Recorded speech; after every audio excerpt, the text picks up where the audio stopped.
जी, आज अब शाहबाद विधानसभा में प्रचार कर रहे हैं अपना। जी जी। क्या संदेश दे रहे हैं कांग्रेस पार्टी को लेकर?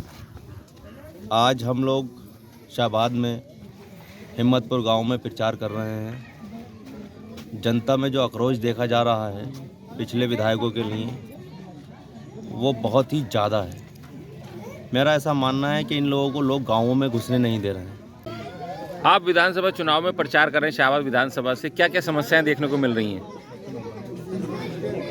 देखिए, सबसे पहले तो मैं आपका और आपके चैनल का धन्यवाद देता हूं और मैं ये आपको बताना चाहता हूं कि क्षेत्र के भ्रमण के दौरान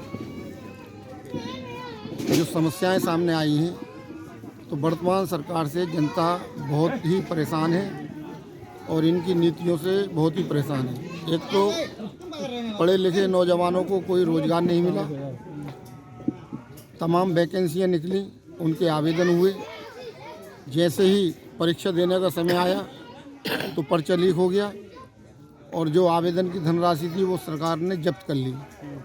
तो बेरोजगारों की समस्या बहुत बड़े पैमाने पर है। दूसरे, कानून व्यवस्था नाम की कोई चीज़ नहीं है। पुलिस लगातार जनता का उत्पीड़न कर रही है। अगर कोई व्यक्ति अपनी मेडिकल पर दवा भी लेने जाता है तो उसका चालान कर दिया जाता है, दवाई के पैसे चालान में जमा हो जाते हैं।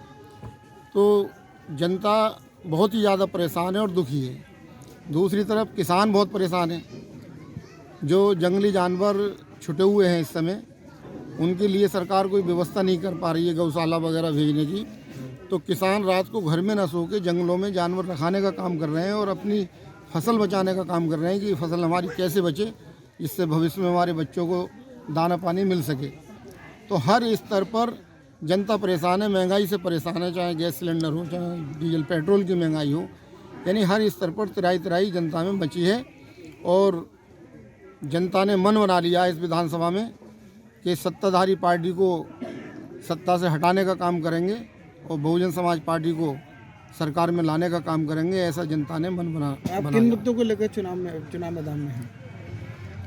देखिए, हमारे पास जो मुद्दे हैं, हम लोगों को सिर्फ ये बताते हैं कि आप वोट चाहे किसी को भी दें, लेकिन आपने बसपा सरकार का शासन देखा है, सपा सरकार का शासन देखा है और भारतीय जनता पार्टी का शासन देखा है। तीनों सरकारों की आप तुलना कर लें कि कौन सी सरकार में क्या स्थिति रही है। जब बहुजन समाज पार्टी की सरकार इस प्रदेश में बनी है तो कानून व्यवस्था चुस्त और दुरुस्त रही है। गलती करने पर पार्टी का कोई मिनिस्टर या सांसद भी रहा है तो माननीय बहन जी ने उसे जेल भेजने का काम किया।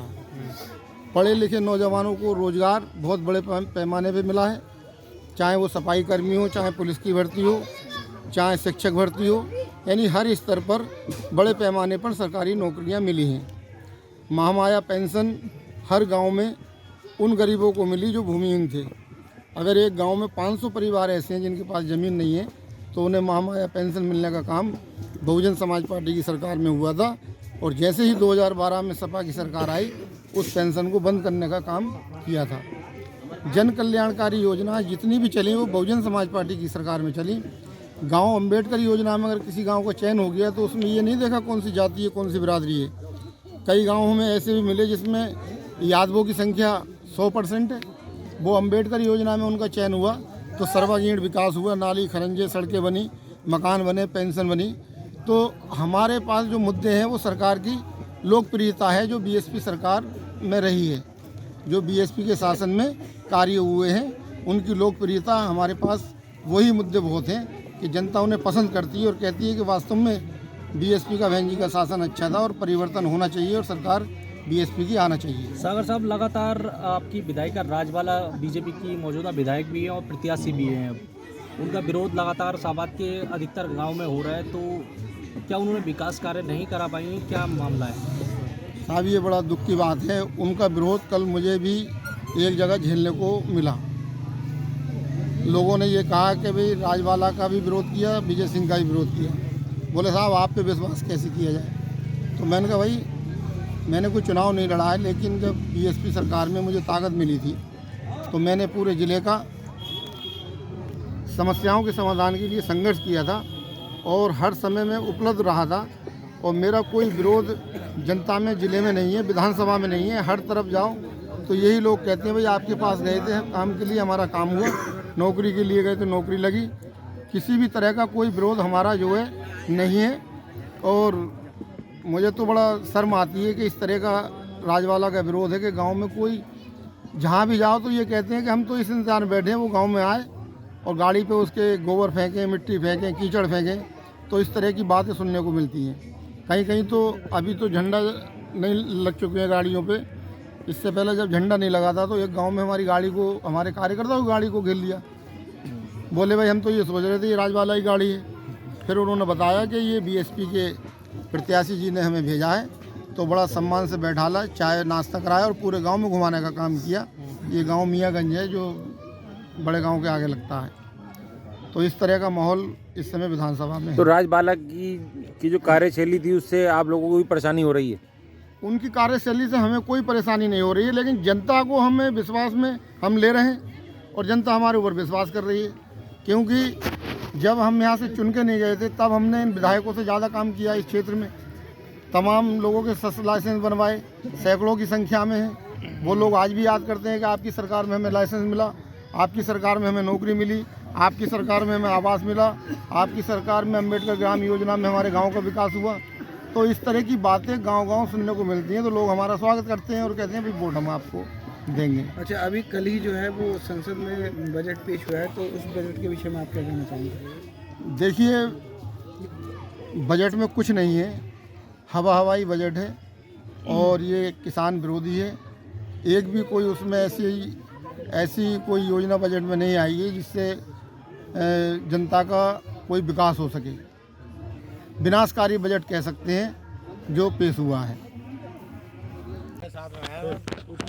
जी, अभी प्रेस कॉन्फ्रेंस करके कहा था कि अब्दुल आजम ने कि हमारे प्रत्याशी को जान का खतरा है। किस तरीके का जान का खतरा आप लोगों को? अगर हमारे साथ ये गांव के लोग, गरीब जनता, शाहबाद की जनता, मिलक की जनता मेरे साथ अगर ना हो तो ये बीजेपी के लोग तो कभी भी रोक के हमें कहीं भी मर्डर कर सकते हैं। ये जितने प्रत्याशी हैं 5 विधानसभाओं के, क्या सबकी घेराबंदी हो रही है? सभी की हो रही है। आप बोल रहे हैं हर एक उम्मीदवार से पूछो। ऐसा क्यों? अब ये तो सरकारी बताया। ये जो गांव है आज रसूलपुर, इसमें भाजपा का वोट पहले था, आज नहीं है। अगर वो यहाँ आए तो ये गांव के लोग उनको जवाब देंगे। इसी गांव से प्रधान जी हैं। और जवाब जब मिलेगा तो फिर वो विरोध में चली जाती हैं और फिर ये कहती हैं कि अच्छा मैं बताऊंगा। लोगों के नाम लिख लेते हैं, डराते हैं, धमकाते हैं। एक गांव हमारा पड़ता है, ये पड़वाई के पास में है, घोसीपुरा।